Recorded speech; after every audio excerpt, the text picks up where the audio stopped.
Hey guys, welcome to today's video. It's like super rainy outside and gross and disgusting. I just wanted to sit here in my bed that still isn't made with my cats and my dog. Speaking of that subject, I watched this video that was talking about how super successful people make their bed every day, and I was just kind of like, because I don't make my bed, like, ever. I guess I'm not meant to be super successful. Whatever. As you can tell from the title of this video, I'm gonna be watching a veterinarian called Dr. Oakley. I know that she is a wilderness vet, which I don't do wilderness medicine. I do small animal exotic medicine. So it should be interesting, but I'm excited to watch it. I've never seen this before, but I hear a lot of good things about it, so we'll see how this goes. If you liked this video, then definitely let me know in the comments down below the other veterinary shows that you want me to watch and judge and critique. There's dog hair all over me. Oh my gosh. How are you today? Tell the Birch family hello. Hello, Birch family. Meow, meow, meow. She loves me. All right, season 1, The Great Muskox. This is Dr. Michelle Oakley, vet to pretty much everything that moves. I'm going to be working on one of the more dangerous animals at the preserve, a muskox. We've had a couple sick muskox, and one actually died last year, and we're still trying to figure out the cause for that. We think it was something toxic. Including a 700-pound bull. 700 pounds? Muskox for today? Right now, the muskox is in rut, a time when bulls fight for breeding rights to the cows. Yeah, well, here he goes. Oh my god. Okay. Go, Dr. Oakley.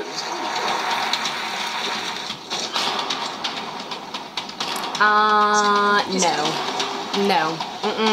Nope. Dr. Oakley's kind of a beast. Just short of the gate, but with only one shot to administer the sedative. If she blows this dart and hits this muskox in one shot, she needs an award. While driving. No, he's coming. He's coming. He's right on us. Oh my god.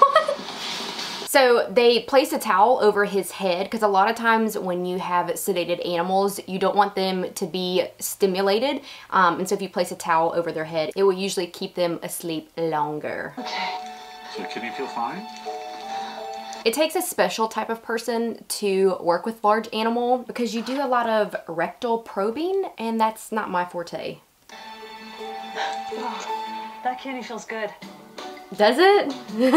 Working in large animal, and I assume it's the same in wildlife, is not a glamorous job whatsoever. And her first patient is more exotic than most.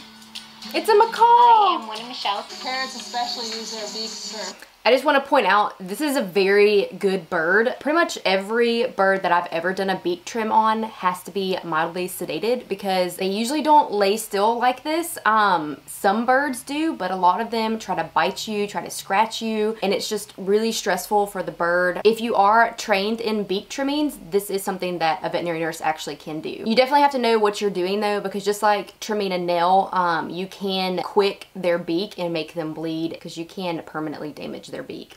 Independently. An Australian cattle dog found himself a porcupine. I took about 14 quills out of his mouth myself, and I could see there was some really deep in his mouth, so best, have Michelle do that. I do want to point out, it looks like she treats wildlife, large animal, and small animal, and that's really rare. You won't find that much in the veterinary field. One, because it's really expensive to do because you can only use certain medications on small animals that you can't use on large animals, so you have to keep all of that inventory and all of those supplies. Yeah? I know, my love. We did get it out though. 1 down, 3 to go. Aww. I'm kind of curious as to like, why didn't they sedate him a little bit to pull those quills out? Because I know that that hurts, and I'm just curious as to why he wasn't given like a mild sedative. It's okay, we know. Yeah, I tried to bite you too. It's too painful for Gus to continue without sedation. Okay. Okay. Thank you, Dr. Oakley. We're gonna have to give you a little more than the pain reliever. Wilderness vet, Dr. Oakley. We'll be right back to the more... One thing I already noticed, and she doesn't want me to look, is she's definitely got some dental issues. Probably.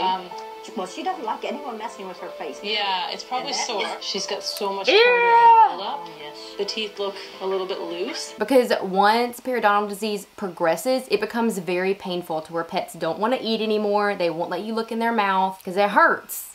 Okay, it hurts. The other major issue is she actually has a really strong heart murmur. You can really hear it on her left side. A heart murmur can be caused by damage to the heart valves. Dental disease is often a culprit. That's another thing that people don't really understand is that dental disease can cause heart murmurs to become worse or can cause cardiac issues in general. So we're in a bit of a pickle right now. We're in a bit of a pickle. It's a complicated case. We need to get more information that I can get just from a physical exam. I think the best thing is we check the urine, we check the blood work, check out her internal workings. And that's going to be our best hope for helping her out. In cases of patients that are severely sick, there can be so many things wrong with them and you can't really get a definitive diagnosis without running lab work or doing x-rays on patients to be able to figure out exactly what is going on. Dr. Oakley sent out blood samples to try and diagnose Flag's ailment. Now, the results are in. How's Flag doing today? The results are in. She's doing better. So what I found from Flag's blood work is she has a really high white blood cell count. When a patient's white blood cell count is high, it just lets you know that they are fighting off an infection. She has lots of signs of bacteria and blood in her urine.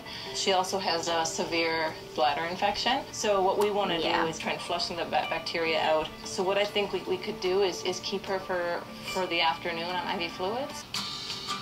Flag must sit calmly for 3 hours to let the fluids take effect. Only 3 hours? After 3 hours, Flag has taken in 2.5 bags of fluid.